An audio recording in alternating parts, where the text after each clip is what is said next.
welcome to Books to Huda! It's time for the autumn book tag. I was tagged by Erin Dillman, who is back making videos, so I've collected rather a large stack of books and one hot beverage mix. First, I have the questions on my phone. Are there any books you plan on reading over the autumn season? Yes. Quite a few, actually. Will I actually get to read them? That remains to be seen.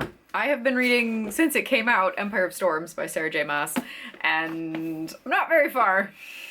Page 174, chapter 19.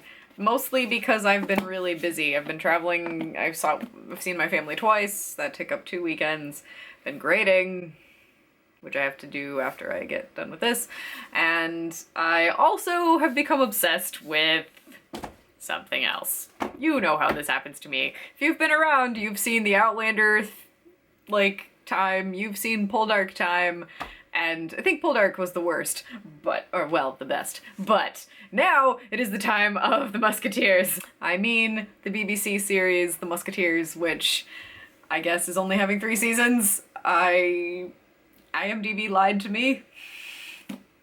They said the 4th season was coming. No, it's not. I have watched seasons 1 and 2 on Hulu. It is wonderful. If you like swashbuckling people, you should watch it. So I bought this. And this morning I managed to get through a chapter. It's not it's a little dated because it's set in the 1600s and written much later than that. Damn, I'm really out there. I thought it was from the same time. And I even read the introduction. Sandra Dumas, yes, I've been, I'm not gonna throw my heart into this fully because Erin and Dillman and I have a possible buddy read coming up whenever we're both done with a bunch of books, probably including Empire of Storms. We are planning to buddy read Tell the Wolves I'm Home, so if we get to this, then I would love to get to this, by Carol Rivka Brunt. Right, Brunt. However you say that. I love this cover. It's beautiful. So she kindly sent this to me a while back, so we'll get to read that soon, I'm sure. I really like this edition. It's the Oxford World Classics edition, which I have one other book from that, but the reason I got this is because I knew there were gonna be lots of things historically that I wasn't sure about. Once I got through the historical setup, the writing was really nice to read, and I was worried there'd be so much setup and the characters wouldn't show up for a long time, but D'Artagnan is already there, so I'm happy. Can you tell who my favorite character is? Okay, I'm really done now.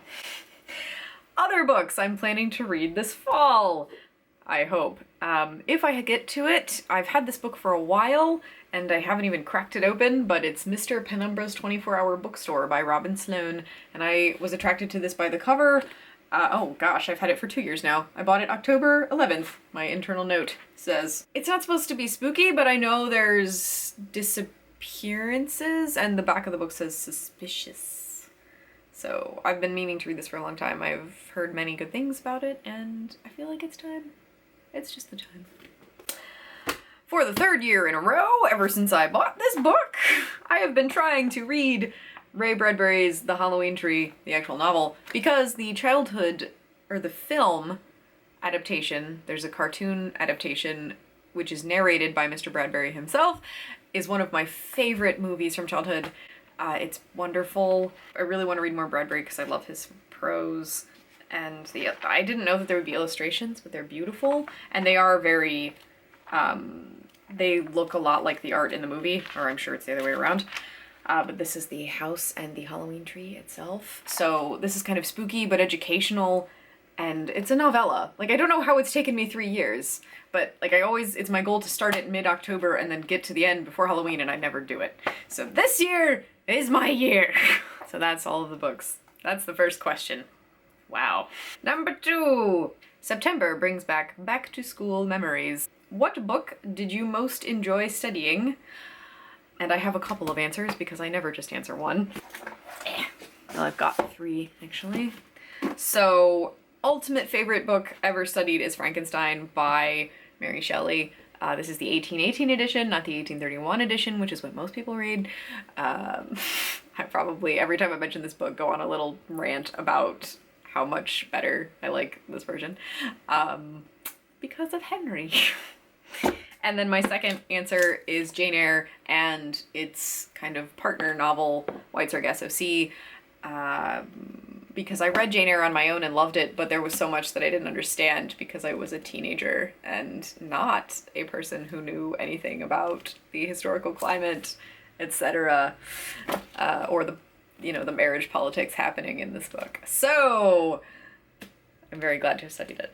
Wuthering Heights by Emily Bronte is, I mean, this and Frankenstein are tied for my like all-time favorite books, scholastically anyway, and studying this opened my eyes about the narrative situation, unreliable narrators, and that kind of thing. I just love Wuthering Heights. It's perfect for this time of year, and it's also very spooky. So, this one. What were your least and most favorite school subjects? Least favorite, chemistry, any kind of science. I just was terrible at it. Like, I loved the periodic table of elements, and that's it. Like, I enjoyed memorizing it, and everything else, science, I just didn't understand. It didn't make any sense. I hated it.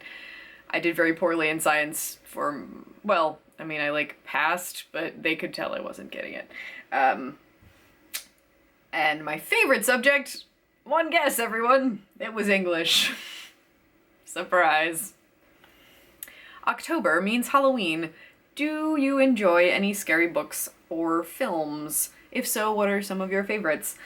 I do not like being scared.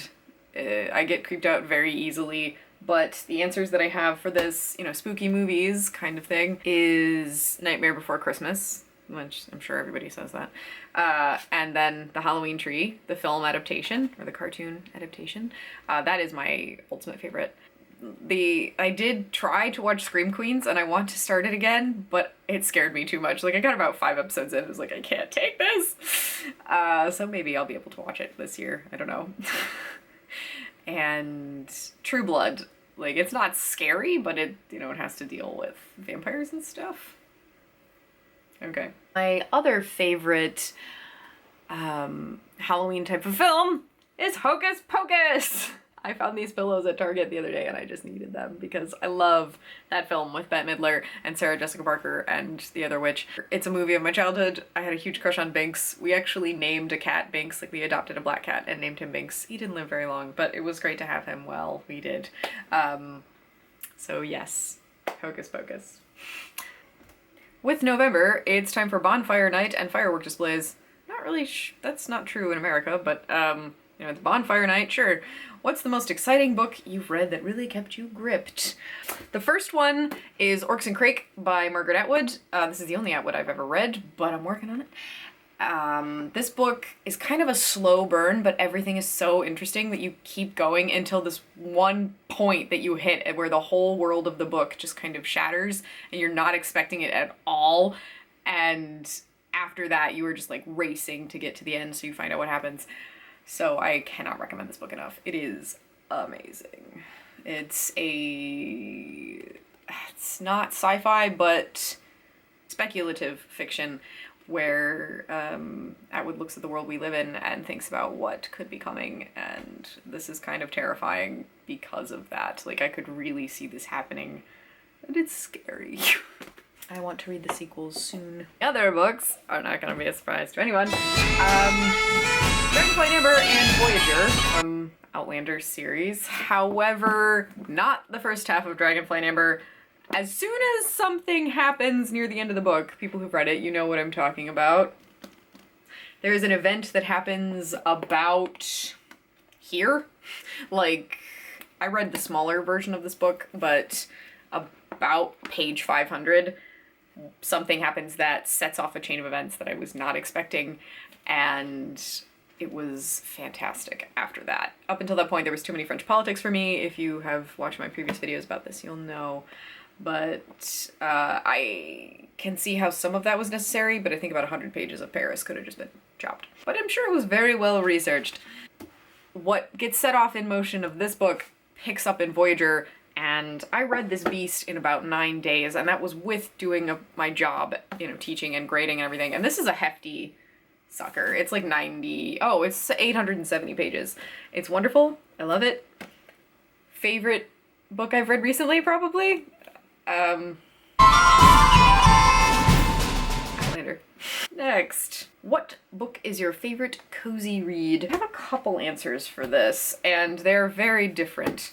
My first one is Anne Lamott's Bird by Bird, in Some Instructions on Writing and Life. This is a weird choice, one might say, but it's so... she's so funny and so knowledgeable that I return to this. You know, I just flip through and we'll read a couple pages and it'll make me smile. My other choice is the Dragonlance series by Margaret Weiss and Tracy Hickman. I only read the books of the Dragonlance series that they write, or Margaret Weiss, because I don't know. I don't care about any of the other characters, really. I only trust Margaret Weiss with bringing Raceland to life. He's so perfect through her creative force that I'm not willing to read anybody else's interpretation of him. Which may be stupid, but I don't care. Curling up with a good book, what's your hot drink of choice? Normally chai tea, but I went to Trader Joe's over the weekend with my mother and I went a little pumpkin crazy and they had this pumpkin spice chai tea latte mix. It is delicious. It is gluten-free. I am going to be very sad when I'm out of it. I've had like 3 or 4 cups of it. I need to go buy more. This was like $3.50. It's really, really, really good. Finally, any plans you're looking forward to over the next few months? Yes. My brother and I are going to see Margaret Atwood talk in Michigan on October 21st. Before that, I want to read The Tempest by Shakespeare, because the reason Margaret Atwood is there is to talk about / promote, I think, her new book Hagseed, which is part of the Hogarth Shakespeare series of Shakespeare novelizations. Like, people have been making novels out of Shakespeare plays. I listened to the Penguin podcast interview Howard Jacobson, the author of Shylock Is My Name, and it was such a good interview that I bought the book like the next day. The cover, I love the Penguin podcast, I love the idea of this, I love Shakespeare, so I want to collect all of them. And